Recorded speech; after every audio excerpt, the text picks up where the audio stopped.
Hey, in this episode, we are going to talk about what my team, the Fieldmaker Group, what are we doing currently and what are we learning?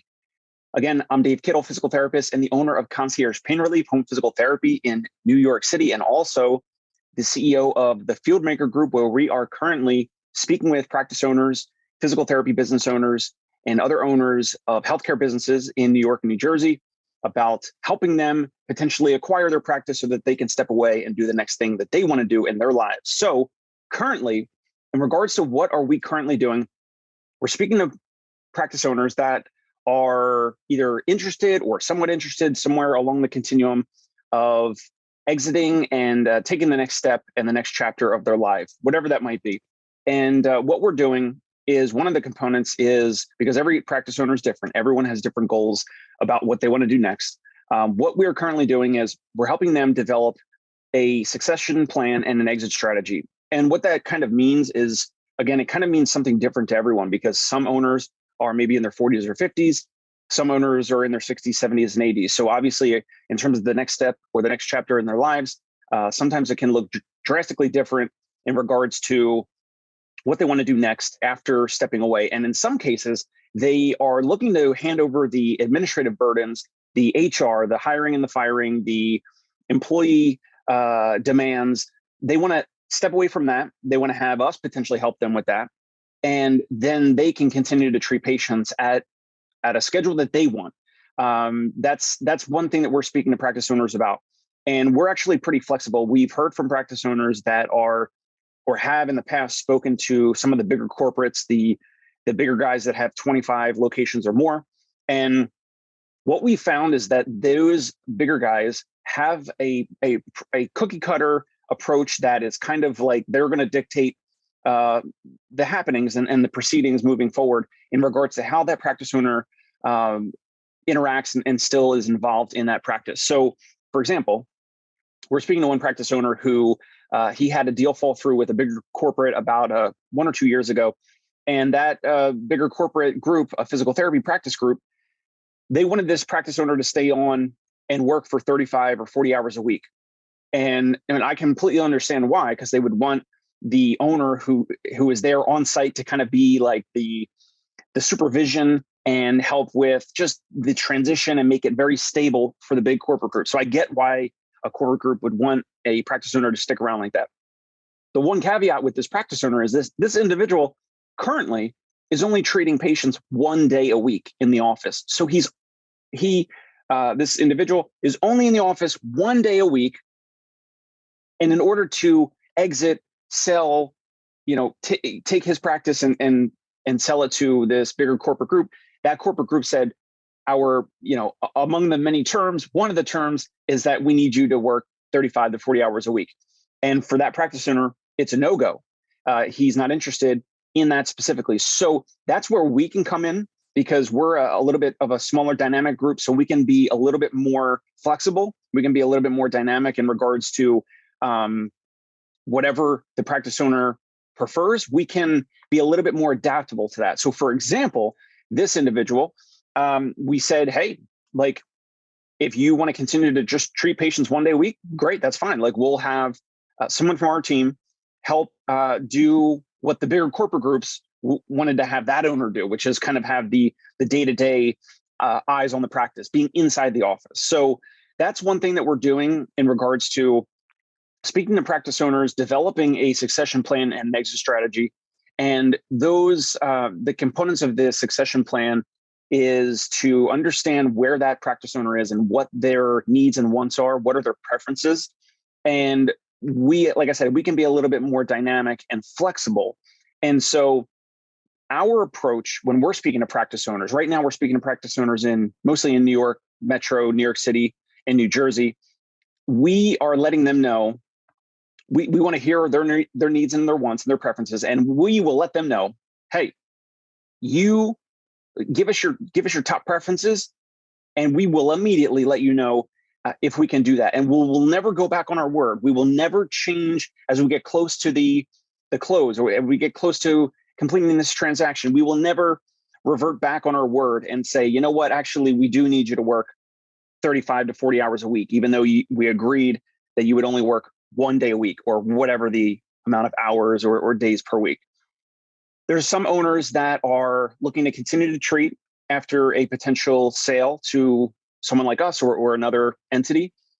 There's other practice owners that we're speaking with that are not treating at all, which is great because then the practice is obviously independent of them. So it's even more valuable because they're not tied to the day-to-day operations of fulfilling and completing the service of, for in this example, completing and delivering the physical therapy services. So that individual happens to prefer to be able to just pop in and visit the office currently. And this individual also requests it and asked if they would be able to do the same type of thing in the transition as we transition from this individual owning the practice to potentially us owning the practice.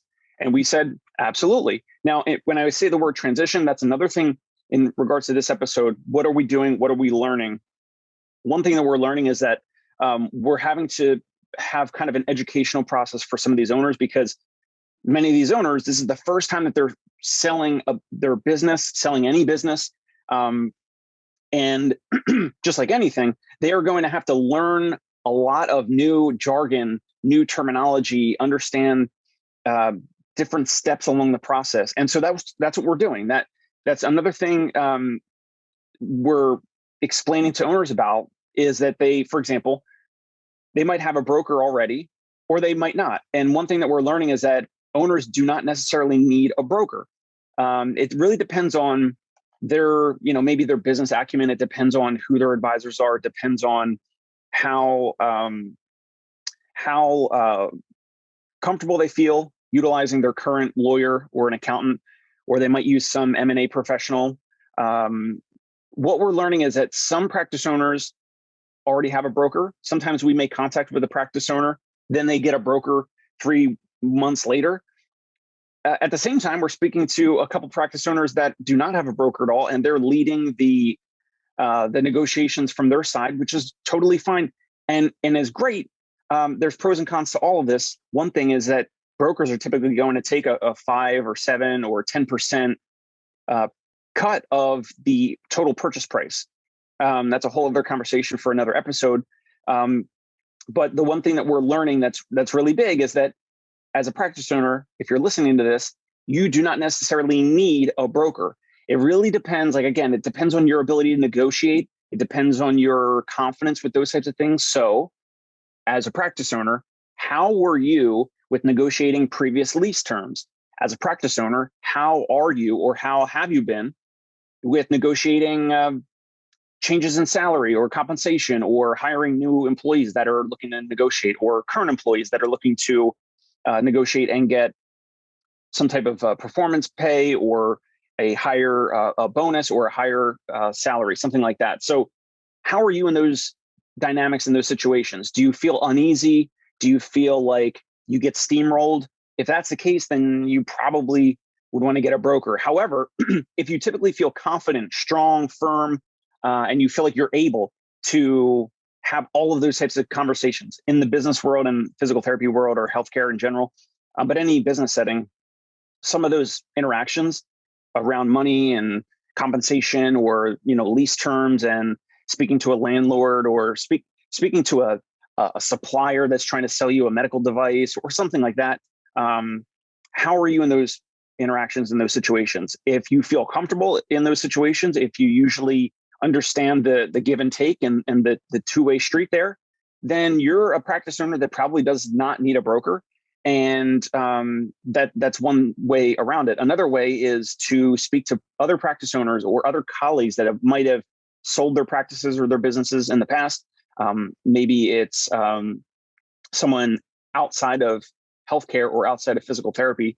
Maybe they sold their business, and their business is totally unrelated to healthcare. Maybe it's HVAC or a plumbing business, or some type of another service-based business, for example. Maybe it's an IT business. But you could speak to that individual and ask them questions about how the process went.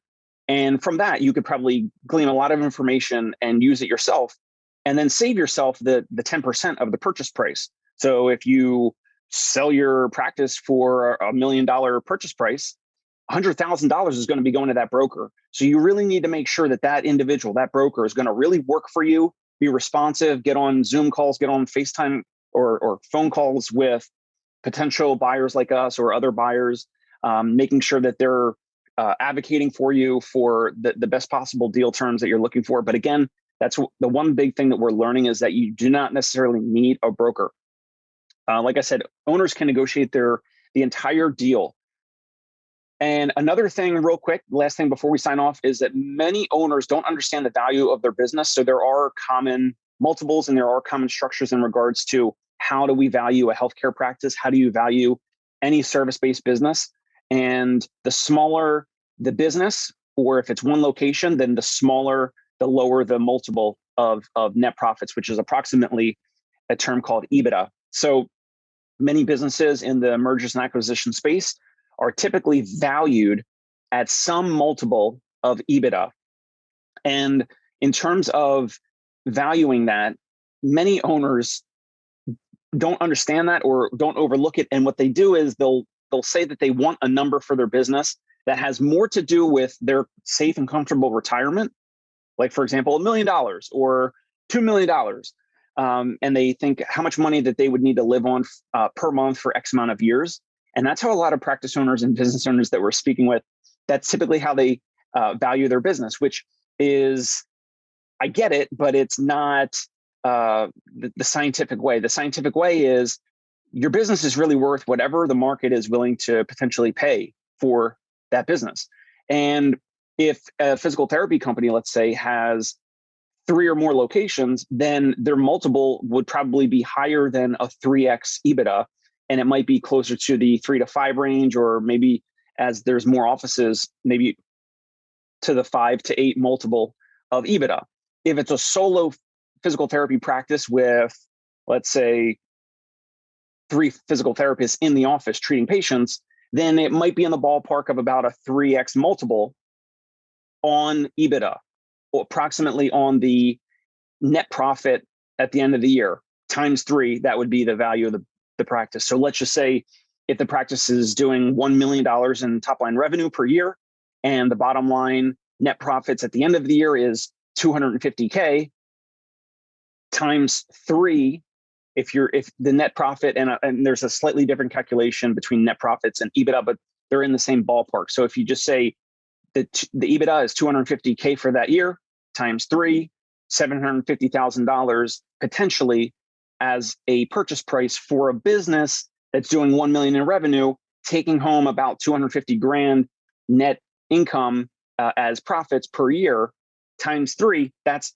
approximately a ballpark for one physical therapy office that has multiple physical therapists. Now, if there's less physical therapists, or if the physical therapy services are tied around the owner's still treating a lot of patients, then it actually becomes less valuable. Maybe it's 1x or 2x EBITDA because it's still operated and revolving around the practice owner.